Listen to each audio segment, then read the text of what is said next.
So again, musicians, worship leaders, and pastor, please have a relationship. Pastors, check after every worship leader and your musicians. Check after their soul. Ask them, how are they doing? Don't just sit up and tell them what to wear and then what they can't do and what they should do. Hey, how are you doing today? How are you feeling today? It's all about relationship. Let's see. Sometimes musicians, I'm gonna help you here. Musicians don't like feeling to be micromanaged.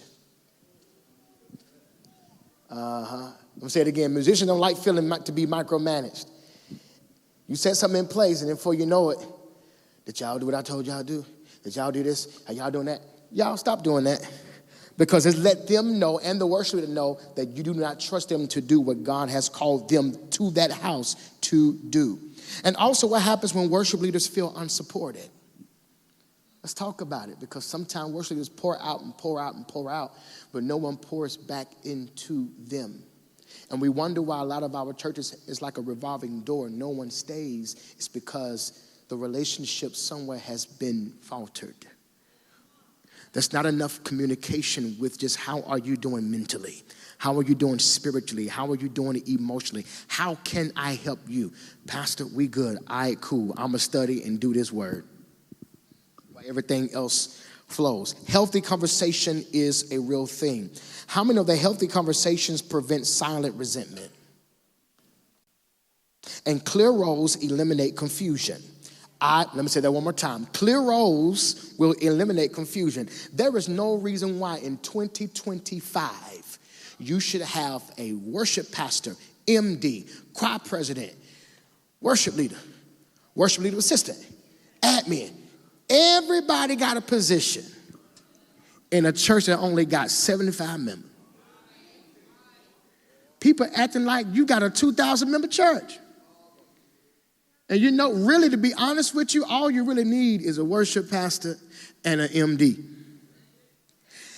And a small core group to work stuff out and make it happen. And I'm going to kill another myth. The worship pastor don't have to be the worship leader. Uh-oh. And the MD don't have to be the organ player. It don't have. My MD at my church is my bass player.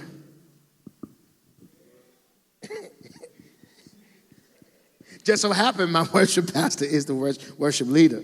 But y'all know what I'm trying to say. Sometimes we put certain people in situations, and they might not be the case. Your worship pastor may just be a bomb administrator, and they are administrating the fool out of that music department and not sing one lick.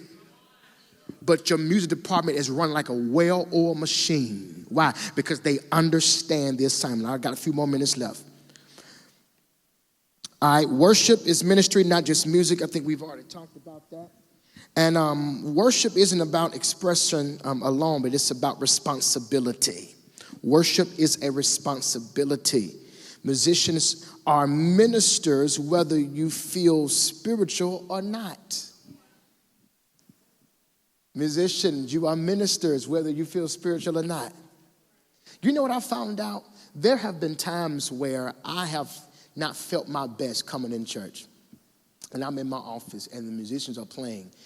And between them playing and me trying to pick up the pieces in my office, something shifted in my spirit. And I began to feel so much better and lighter. Why? Because musicians and psalmists, you know how to move, I feel God here, prophetically. And this is why, let me throw this in here, this is why the enemy attacks you with your identity and with your mind so much. Because you are prophetic.